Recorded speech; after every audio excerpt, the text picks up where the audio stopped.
From inside the Banner offices along the Inner Harbor, it is the Banner Ravens podcast. Paul Mancano and Jonas Shaffer. We got a lot to talk about here on this podcast, Jonas. We're going to talk about some coaching maneuvers that have gone on within the Ravens coaching staff, and we're going to also apply a stability index to several areas of the Ravens as they head into the offseason. All of that and much, much more coming up. But first, let's get a quick word from our sponsors.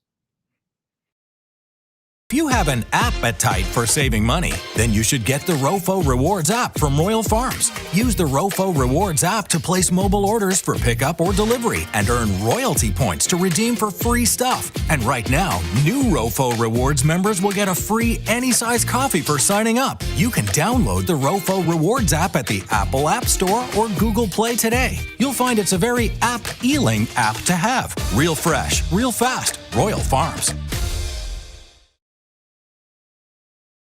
The CIAA Men's and Women's Basketball Tournament is February 26th through March 3rd at CFG Bank Arena. Baltimore is bringing the hoops, the culture, and the energy. So grab your tickets now and book your hotel at baltimore.org/CIAA.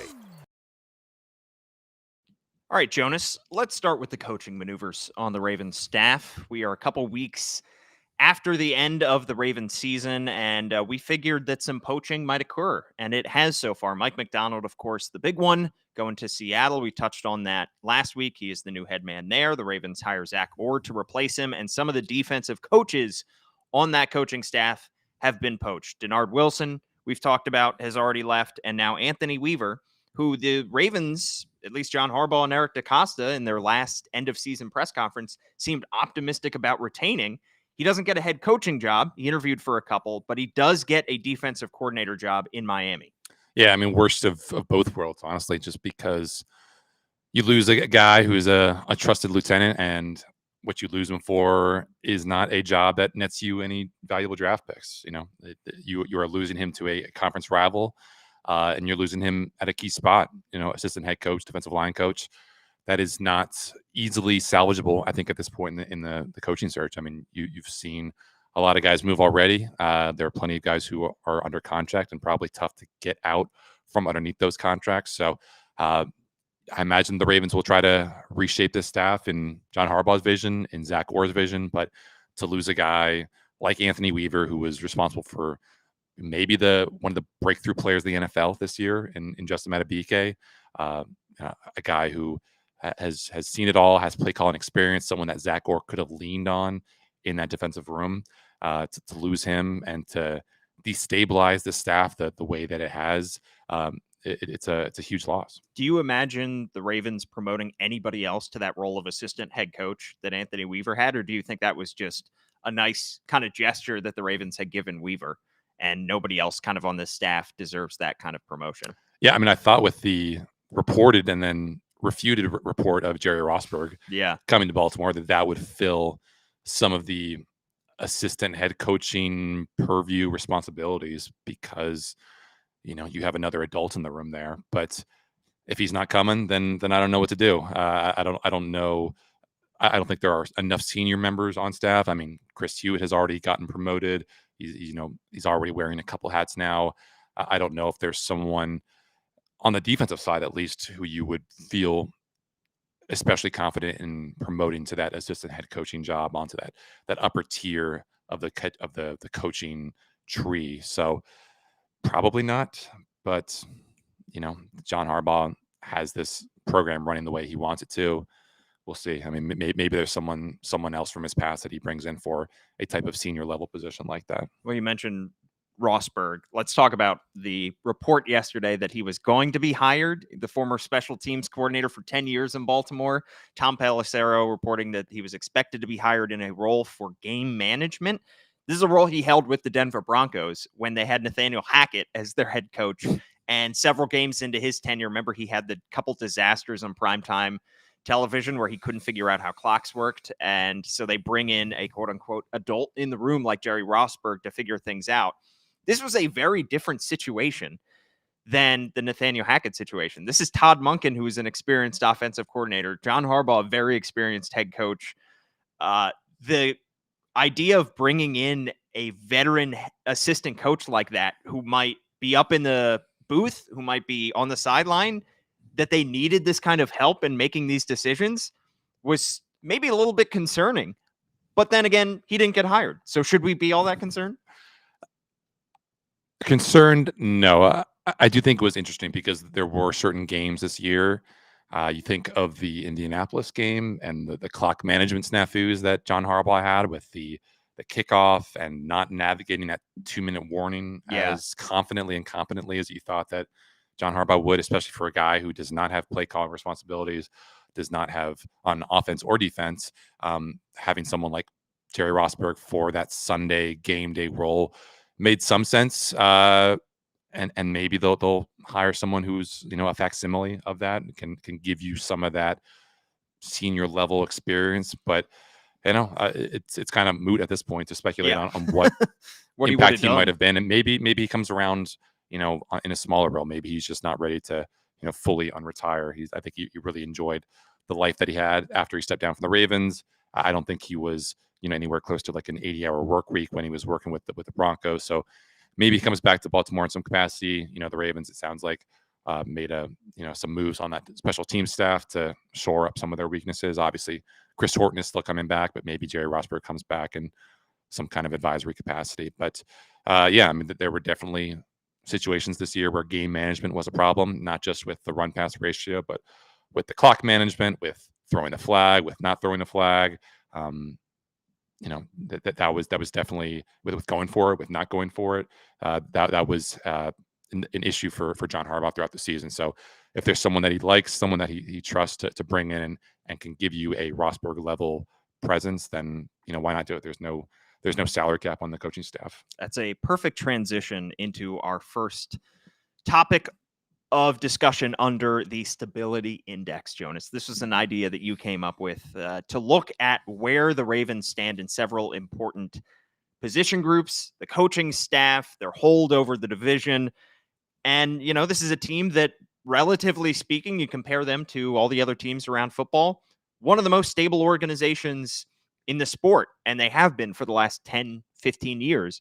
But there are several pressure points in which this team could take a slight step back, position-wise, coaching-wise, just because they might be victims of their own success, getting coaches plundered, getting players plundered, players needing to hit free agency. They might end up, taking a step back in some areas. Yeah, I mean, I'm a big fan of indices. You know this. I love my stocks and charts and my bonds and my NYSEs. So NYSEs? New York Stock Exchange. Oh, gotcha. Is that what the people on the stock exchange call it? No, NYSEs. Okay. You went to school in New York. You would know better than I do. In central New York, not in New York City. Still the same thing. It's like roughly the same distance from New York as it is from that's true. Baltimore. That's true. Yeah, I mean, there's I feel like for every single team, you could say that every offseason is like the most critical offseason. Like the offseason after a Super Bowl championship is the most critical offseason. Every offseason is pivotal. Well, it's also for us to get clicks on the BaltimoreBanner.com. Yeah, but like everyone does, like every pivotal when you're rebuilding is pivotal. Every offseason when you're a championship winner is pivotal. Every offseason when you're a championship almost winner is pivotal. But now with the staggering amount of free agents who are heading to market, we think, with the guys they've lost on staff, why not try to put a silly little number on just how stable things are in Baltimore? Yeah, and just how wide this window is. John Harbaugh said in the end of season press conference, quote, "I don't really subscribe to the ideas of windows opening and closing. I'd like to believe that with careful roster building and good drafting and development of players, the window is always going to be open." I'd make the case the window is always open so long as you have Lamar Jackson as your quarterback, and they will for years to come, and he is healthy. But you also do have, areas and years where you are more competitive than other years, and you may not see it coming. I think a lot of people were starting to see the Chiefs, maybe not their window closing, but their window shrinking slightly at the beginning of this year, and they lose at home to start the year. Their wide receivers look terrible. Everybody's thinking this is the year they take a step back, and then they end up going to the Super Bowl and they could win it. So, the idea of windows opening and closing is probably overblown a little bit. So maybe the Ravens this is the 2011 to 2012 Ravens where they have a worse roster on paper, or maybe slightly worse coaching staff on paper, less experienced at least coaching staff, but they're able to get to the Super Bowl or able to advance farther past the AFC Championship game. But we have to look at the long-term future of this team. That's what Eric DaCosta has to do. And he has to see, is this window really as wide open as it appears to be? So let's start off with the big one, the Yeah. the one that is tearing Ravens Twitter apart. John Harbaugh. This will have no bearing yet, I think, on how Steve Bisciotti feels about the brain trusts at one winning drive. But maybe it's a vocal minority, but there does not seem to be a lot of trust in John Harbaugh right now, even from some of the smarter fans on Ravens Twitter. Obviously, a lot of that, I think, is stewed up by the fact that there was this young love in Mike Macdonald. He was a guy who could be our partners for decades to come, whereas John Harbaugh is now the second oldest head coach in the NFL. Mike Macdonald was this hot new thing who could be the defensive Kyle Shanahan, the defensive Sean McVay. John Harbaugh is a little bit more amorphous in what he brings to you, and what he brings to you is substantial, but it is not as concrete, as well defined as what Mike Macdonald brings to you. So it seems like there's been a bit of a diminishment in the trust level in John Harbaugh because of how 2019 ended and then how 2023 ended, despite the fact that in that span there's been tremendous success in just getting this team to the postseason, and to say nothing of the fact that he already has a Super Bowl ring in that jewelry box of his. Right. So this is just not his stability in the franchise, but Ravens fans' trust in John Harbaugh. Scale of 1 to 10. I'd probably give it a 4. I think that, like you said, I think that the angriest ones are often the loudest ones. Yep. And I don't see right now, given the way that the Ravens have unceremoniously exited the playoffs in the last several years, I don't see many fans going to bat for John Harbaugh, especially online. I think there are a lot of people in Baltimore, a lot of Ravens fans who are just fine with John Harbaugh. Just, you can't get rid of him. He just took his team to the AFC Championship game. He's already got that Super Bowl ring. He clearly has the trust and belief of his players. And he has the ability to hire good defensive and offensive coordinators and fill out a staff. But there is that portion of the fan base that is enamored with the hot young thing, and they might be next year. It could be Zach Orr in a year's time if this defense plays close to the level that Mike Macdonald had them playing at. John Harbaugh said he will probably be a head coach, and then everybody on Twitter was saying next head coach of the Ravens, next head coach in a year or two.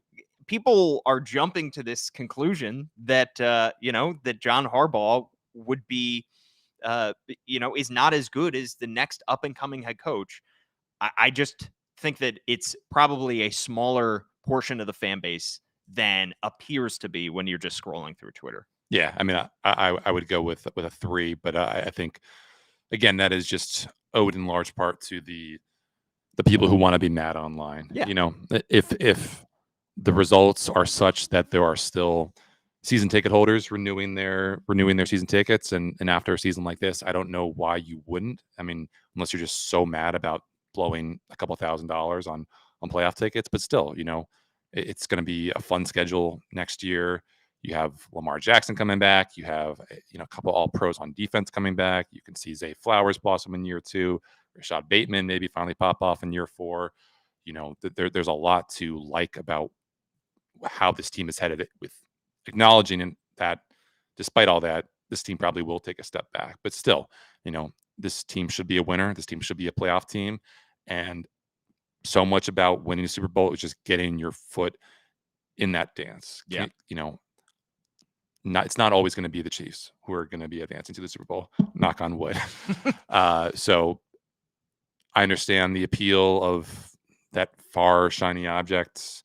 I understand why there are a lot of fans who are upset about the run pass ratios and how this team come playoff time typically does not look how it looks when it is hitting on all cylinders in the regular season. But John Harbaugh has been, I think you ask anyone around the league, where they would slot him in the 10 or just the list, the power ranking of NFL head coaches, and I think comfortably he'd be top 5. Yeah. I mean, first of all, there aren't a lot of guys who have won a Super Bowl. Second of all, there aren't a lot of guys who have sustained this level of success with this amount of turnover. I mean, to go from Wink Martindale to Mike McDonald, to go from Greg Roman to Todd Monken and have top-ranking units on both sides of the ball while basically keeping this team out of the headlines, no one's showing up in the police blotter, I think is a huge accomplishment that not a lot of coaches would be able to manage. He just raises the floor of this team a whole lot. And I think that's probably taken for granted by a lot of franchises around, the game when you have a stable head coach and you want to get over the hump. But, the floor could be a whole lot lower.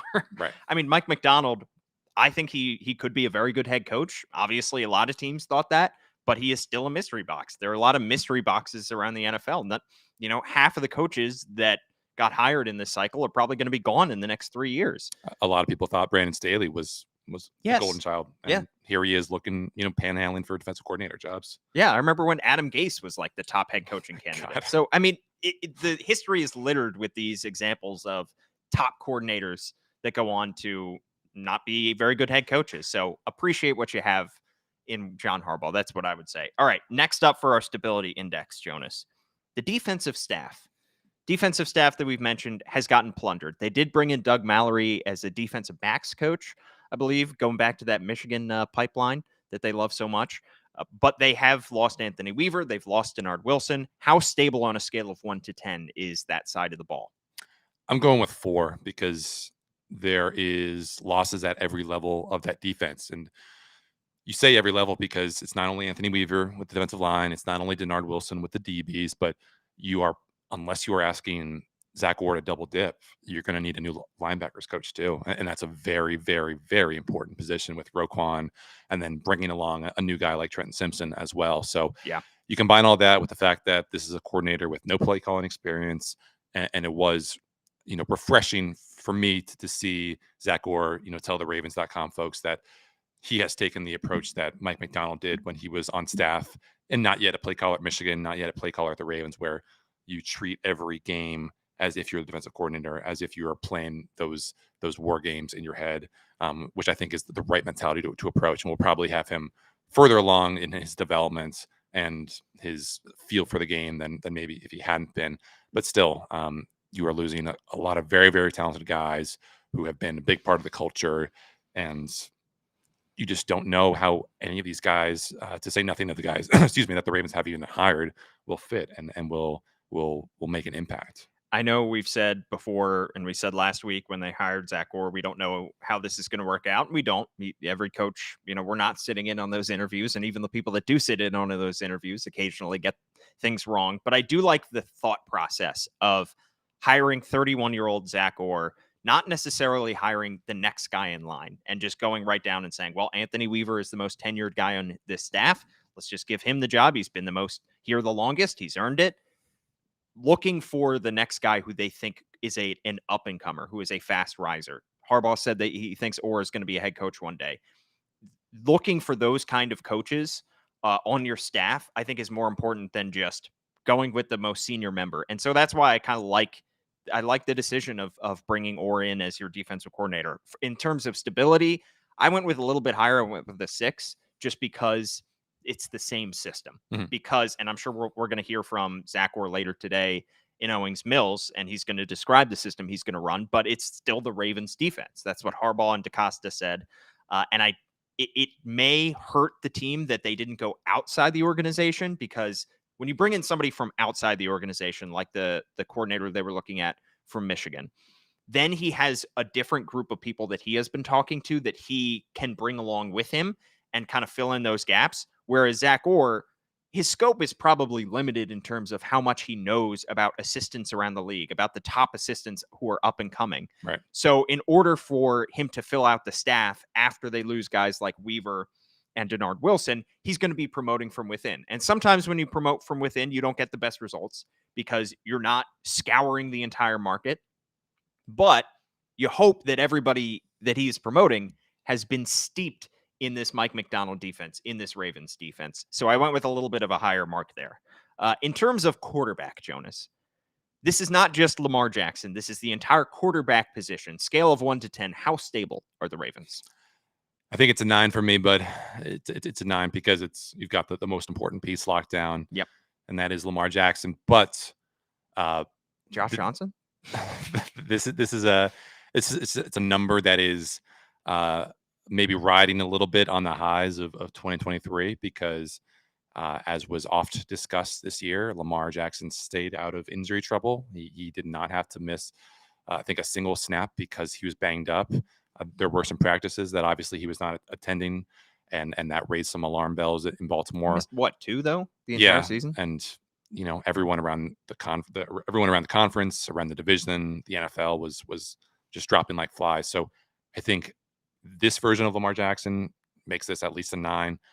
But behind that is where you get a little bit shaky because I don't think they'll have the cash to pay for Tyler Huntley to bring him back, with him being probably one of the top free agent backups available at a spot that, again, has become increasingly important because of how often these quarterbacks are getting injured. Yeah. And then, we just didn't see enough from Malik Cunningham to pencil him in as QB2. And I think that's a little bit problematic because, you listen to these draft podcasts in September, October, and the analysts are going on and on about how deep this draft could be for quarterbacks in the later round, which I think is where, you look to reset that financial clock and you look to invest a 6th or a 5th or a 7th round pick in a guy and groom him to be the backup to Lamar. But with so many of these guys coming back to college for NIL deals or just, taking advantage of that last COVID year, I don't know if that is as fertile territory for a potential Malik Cunningham challenger as we thought, as the Ravens might have thought. And I think that you do worry a little bit about that. I don't think you can just snap your fingers and say that the next undrafted guy we bring in is going to be as prolific, proficient, productive as Tyler Huntley. And, Tyler Huntley was not great, but he was more than good enough down the stretch in like 2021 and 2022 to at least help this team get into the playoffs during that 2022 season. Yeah, I mean, we'll talk about it more as we get closer to draft season, but the number of juniors in this draft is far lower than it has been in recent drafts, partly because of that NIL money. They're going back to school, and that does limit the amount of players that come out. It's going to be a lot of older players, and you're just losing a lot of potential quarterbacks that could be going in the 3rd, 4th, 5th, 6th rounds.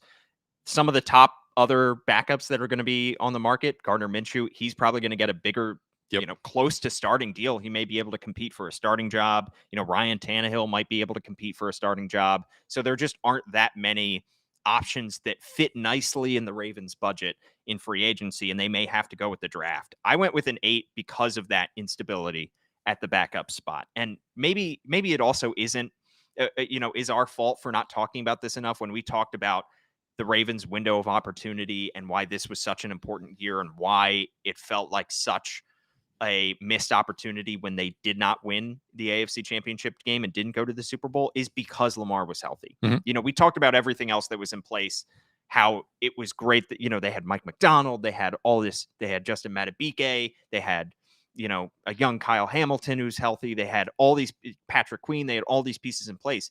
The most important part of that, and the thing that fueled their run, was Lamar being healthy for the playoffs. And that's never a guarantee any year. And going forward, it's going to be a question every single time we get to December. So the missed opportunity there is that, Lamar was healthy and yet they could not get over the hump. So I went with an 8, but, it's always a concern when you're talking about Lamar Jackson. Next position, stability index 1 to 10, running backs. I think this is probably the lowest. Yeah, quite low. 2, which is because, I mean, of all the positions in the NFL, the running back has been devalued the most by front offices. So maybe if you could pick a position to be the lowest, it would be running backs. This could be a 2 in, here we are on February 6th, then we get to week 10 in the season and they're performing like 9 out of 10, you know what I mean? Because of the Lamar factor, because of what this offensive line could be, because of what this running game could be in year 2 under Todd Monken. I mean, J.K. Dobbins coming back from an Achilles tear, which, depending on how well he rehabs, could be, a potential death sentence for him as a viable RB1. Gus Edwards, free agent. You look at his valuation online. I think SpotTrack had him as like a $3.5 or $4 million a year guy. I think that's probably out of the Ravens' price range just because the bang for your buck considerations that the Ravens could get with someone else or someone in the draft. You know, I like Justice Hill, but it's not a good moment in the Justice Hill narrative to be high on him because of those very, very crucial whiffs on blocks in the Chiefs game. And not great running either. No, he was fine though. I think I'm a little bit higher on him than you, and we saw him, finally spread those wings a little bit in the passing game toward the end of the year. So I think he's a competent rotational running back, but obviously, with as many times as the Ravens ran the ball this year, as many times as we think they're going to run the ball next year, you probably need at least 2 more solid guys, and we don't know when Keaton Mitchell is going to be back, nor do we know if that baby horse of ours. Tiny horse. Isn't that the SNL sketch? I messed it up. We don't know when Where's that tiny Timothy horse. Chalamet when you need him? Promoting Dune with Zendaya. Probably. We don't know when he's coming back and how he looks when he'll coming back. People respond to ACL tears in different ways. Some guys get all the way back and they're like Breece Hall good, and other guys maybe need a year away from being a year away. Yeah, and the Ravens probably banked too much on Keaton Mitchell coming back healthy after he started the year injured, and they thought, let's not make an upgrade at the trade deadline for running back. We feel like this rookie can come back and provide a jolt, and he did, and then he got hurt. So depth at that position, I think, is going to be critical too. It's tough because there are so many areas of need right now on this team, and you don't want to be investing major resources into running back, but at the same time, we saw, when everybody was hurt and when guys were down last year, just how much they missed that kind of threat in the running game. And even running backs who can catch passes. Like you said, Justice Hill being able to catch a few passes at the end of the year was like a godsend for this offense. Yeah. So I went with a 3 as well. That's a frustrating part. The day 3 discussions about this team, I think, are going to be fascinating because, to your point about the lack of high ceiling but low certainty juniors in this draft, has really added a unique wrench to what the Ravens and other teams might do. You see Jim Nagy, the executive director of the Senior Bowl, talking about how no one wants these 5th round, 6th round picks, and they're going to be looking to trade them, either package them to move up in the draft or trade them into next year's draft. But I mean, if juniors aren't coming out in this year's draft, I don't think that you're going to find any better value in next year's draft. Right. So yeah, it's going to be the same thing so long as NIL isn't right. So if the Ravens have 8 picks, but only 3 of them are day 1 or day 2 picks, you wonder, do they attack the draft the same way if that best player available approach doesn't yield a lot of guys who are frankly all that good? And every time there are discussions like that where people say a lot of teams are going to be looking to trade out of the 5th and 6th round to get future picks. Well, who are they trading with? Teams have to want guys in those 5th and 6th rounds to trade back in. All the teams know that this is a weak draft in terms of the middle rounds to later rounds. So they have to be enamored with one guy in order to trade. And it's just a frustrating part right now for the Ravens, who need an influx of young talent. They could use a draft where they come out of this draft with 8 players and, maybe they keep 5 or 6 on their opening or on their week 1 roster. All right. That is running backs. Another positional weapon, wide receiver. This is a very unstable group as well, I think you could say. Yeah. I mean, not to spend too long a time on it because I think we're running a little bit long, but Zay Flowers, great wide receiver 1, possibly. Bateman should be a lot better than we think. John Harbaugh, as he told me, quite vehemently believes strongly in the future of Rashad Bateman, does not believe that there is any kind of disconnect with Lamar Jackson. The film there was a would tell disconnect you between otherwise. you and John Harbaugh on that. I mean, you said there was a we had fun. You said there was in the press conference, for those who haven't watched it, and it's 45 minutes, so I understand. Jonas asked John Harbaugh why there was a disconnect. An apparent disconnect. An apparent disconnect between Lamar Jackson and Rashad Bateman, because frankly there was on the field. Yeah. And John Harbaugh said he didn't see it that way. Yeah.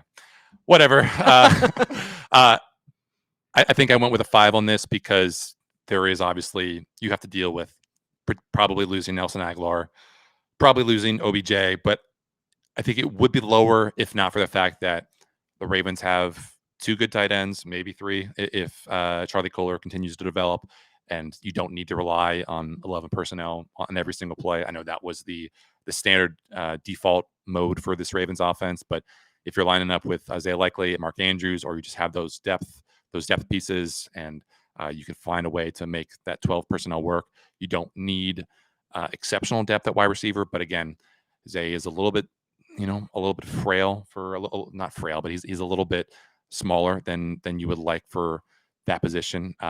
There is that inherent injury risk. Rashad Bateman, obviously, it's always a struggle for him to make it through an entire season, playing all 17 games. But he's totally connected with Lamar. But he is totally connected with Lamar. He should get on Lamar's workout plan. whatever got Lamar through 2023. I imagine that they're probably going to spend a day one or day two pick on wide receiver because of the talent that is at that position. You would imagine they would probably look to spend the kind of money that they did on Nelson Aguilar, maybe on Aguilar or someone like Aguilar, to be that wide receiver 4 type range.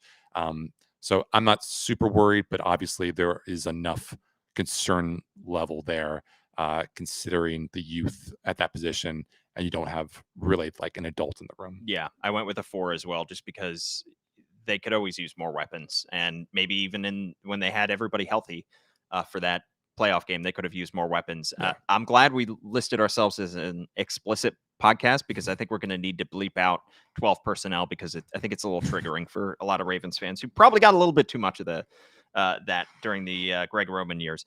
Pass rush, Jonas, scale of 1 to 10. This is a group that could be losing potentially, although we wouldn't imagine they would be. Justin Madubuike, who led the team with 13 sacks. Jadeveon Clowney is a free agent. Kyle Van Noy is a free agent. There are a lot of big-time pass rushers that this team could be losing. Yeah, and you're also losing the guy who's pulling all the strings, and Mike McDonald. I mean, you're losing Denard Wilson, a guy who was instrumental in making that secondary as bulletproof as it was. I mean, you think of what happened to the Eagles this year.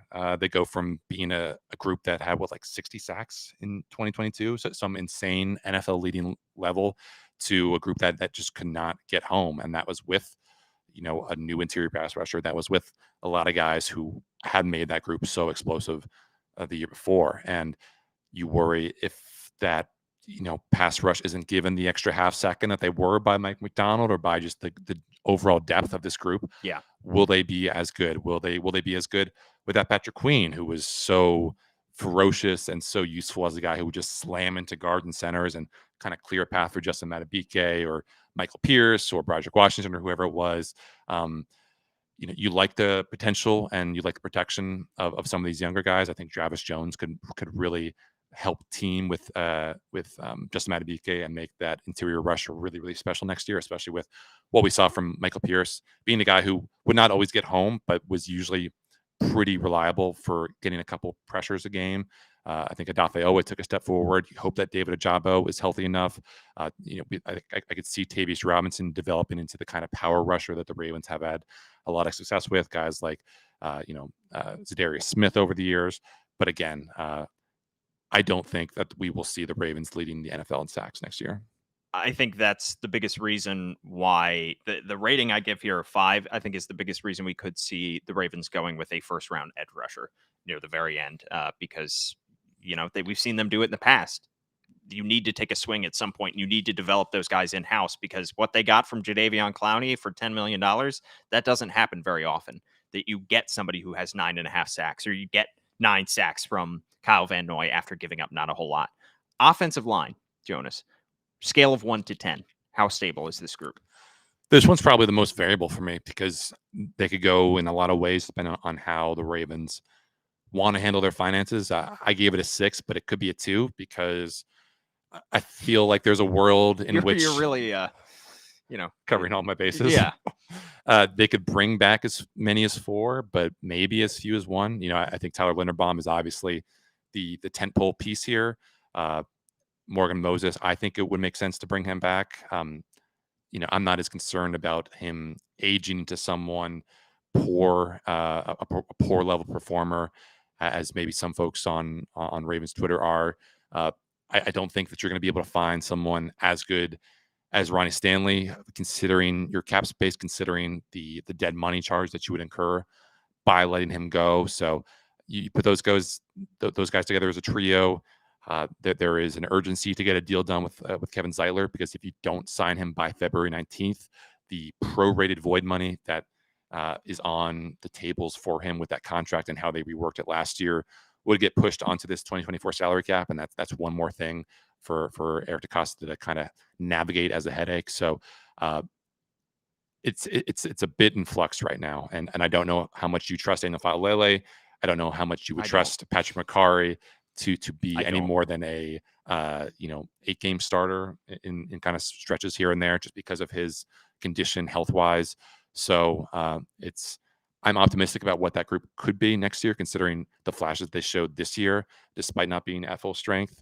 But things could get pretty interesting in about a month's time. I don't think Eric DeCosta will let it get to it too.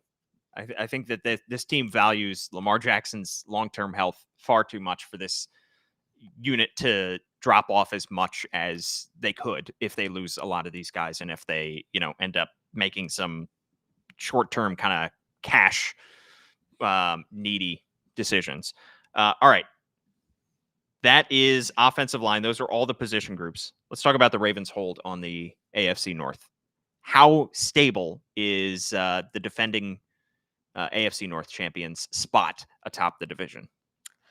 I think I'm a little bit more optimistic than you are. I went with a 6 because I still think the Ravens should have a lot of talent coming back next year. That they, I don't know, I'm not as high on the rest of the division as it currently stands right now. We know that Joe Burrow is going to be back, but are the Bengals going to be bringing back both T. Higgins and Jamar Chase? How much better will that offensive line be? The defense was a train wreck with the Browns. The defense, as with the Ravens, it probably won't be this elite historical unit. That there's probably not going to be that stickiness. What's up with the quarterback situation? Is Deshaun Watson better than anyone that they could possibly get in the draft or in the free agency? And then the Steelers, there's still a lot of uncertainty about what that team could be. They just fired their wide receivers coach after the messiness with Deontay Johnson and George Pickens this year. The offensive line is improving, but that defense is still kind of reliant on a lot of stars who seem pretty injury prone right now, between Watt and Minkah Fitzpatrick. So I still think the Ravens would enter next year as maybe the prohibitive AFC North favorite, just considering the season that they're coming off right now. But again, it's so tough to be any kind of dominant force in this AFC North. I mean, all the talk preseason was, can the Bengals pull off this historic three-peat? And they didn't come close. Right. Yeah. The Ravens might be the most stable of the 4 teams in the division. But, year to year, results, flukiness, the Ravens are going to have a tougher schedule. We saw the Bengals had, that first place schedule last year. And they suffer the injury to Joe Burrow. So all 4 of these teams, it's weird, could take a step back next year. It was overall a pretty good division. But, you're talking about maybe steps back defensively from the Browns, from the Steelers, like you said. And a lot of it is going to come down to quarterbacking. Is Deshaun Watson going to be an upgrade, like you said, over Joe Flacco? Yeah. What are the Steelers going to do at quarterback? No idea. Absolutely no idea going forward. So I put it at a 4 only because I think that the Ravens have as many questions to answer as the other teams in their division, save the quarterback spot. Sure. All right, Jonas, that just about does it for our podcast today, but we should talk about a nice review, because if you give us a nice review, we will read it out on the podcast. I've said it before, and I have to follow through with my word. On Apple Podcasts, Keith Ellis said, "It is my favorite podcast." He said, "I don't listen to a lot of Ravens podcasts. Actually, this is the one I listen to. Paul and Jonas have a buddy cop feel to them." Thank you. Paul is the new young buck on the squad, and Jonas is the seasoned grizzled vet. Now, here's the important thing. He can tell that I went to Syracuse, Jonas, and that's what's big, because that speaks highly of the reputation that a great institution in Central New York has built. Yeah, Keith, thank you.